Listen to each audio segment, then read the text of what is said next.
Évoluer dans une entreprise familiale comporte beaucoup d'avantages, mais comporte aussi certains inconvénients. Le défi de taille quand on évolue dans une entreprise familiale, c'est d'arriver à avoir des frontières claires entre notre vie personnelle et notre vie professionnelle. Et quand on se retrouve en contexte de crise, ça peut devenir un défi de taille de continuer à bien fonctionner dans l'ensemble de ces sphères de notre vie.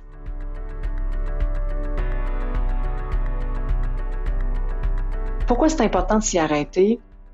Quand on traverse une période de crise, il va y avoir un chamboulement dans l'ensemble des sphères de notre vie. Le rythme de travail, l'horaire de travail va changer. Ça va venir impacter sur certaines sphères, certaines habitudes de vie. Ça peut éventuellement avoir un impact sur nos relations. Il peut y avoir des rapprochements, mais il peut y avoir des tensions aussi qui existent. Je vais vous montrer une image récemment avec mon café. J'ai fait un petit dégât, puis j'avais fait des ronds de café. Alors, j'ai reproduit un peu cette image-là ici pour illustrer la conciliation travail-famille.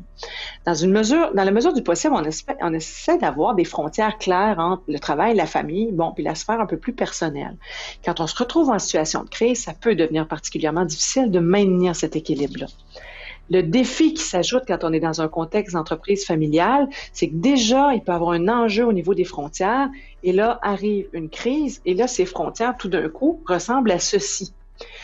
On comprend que quand on évolue dans une entreprise familiale et qu'on traverse une période de crise, le stress relié au fait que les frontières ne soient pas tout à fait claires peut devenir un enjeu majeur. Alors, ça devient important de s'y arrêter puis de trouver des façons de rester en équilibre.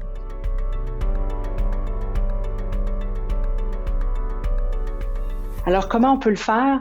Je vous ramène vraiment à la notion de frontières et de limites. Vous pourriez prendre la décision de mettre des limites très, très claires sur c'est quand je suis au travail et c'est quand là, je suis avec ma famille. Par exemple, d'établir une règle, après 17 heures, on ne parle plus de travail. Vous vous retrouvez dans une rencontre familiale et là, on sait bien, là, ça va parler de travail et tout ça, de se donner le droit de le faire, mais d'avoir comme une limite, que ce soit à l'ordre du jour et qu'après qu'on ait passé ce point-là, là, on festoie puis on se retrouve en famille.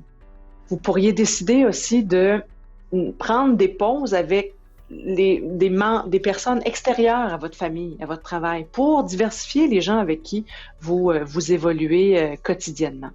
Donc, ça peut être une façon de le faire. On a parlé de l'importance de mettre ses limites dans une capsule précédente, mais je vous ramène à cette capsule-là. Vous êtes peut-être le chef de la famille, vous êtes peut-être le chef de cette entreprise-là, mais on ne peut pas être performant dans l'ensemble de ces sphères-là si on ne prend pas d'abord soin de soi. Donc, savoir reconnaître ses limites, savoir demander de l'aide peut devenir vraiment essentiel pour arriver à traverser cette période et ne pas trop subir le stress qui peut être inhérent au contexte d'une entreprise familiale en contexte de crise. Et en dernier lieu, qu'on soit dans une entreprise familiale ou pas, on peut être plus confronté à des conflits parce que les tensions montent quand on se retrouve en situation de crise. Et c'est quelque chose qui peut peut-être être particulièrement fréquent là, quand on évolue dans une entreprise familiale. Donc, ne laissez pas un conflit ne le laissez pas dégénérer parce que là, à ce moment-là, c'est l'ensemble des sphères de votre vie qui serait affectée. Donc, osez demander du soutien et peut-être des fois, ça peut être une personne extérieure à votre famille qui va être la mieux placée pour porter un regard juste et vraiment vous aider de façon bienveillante à traverser cette difficulté.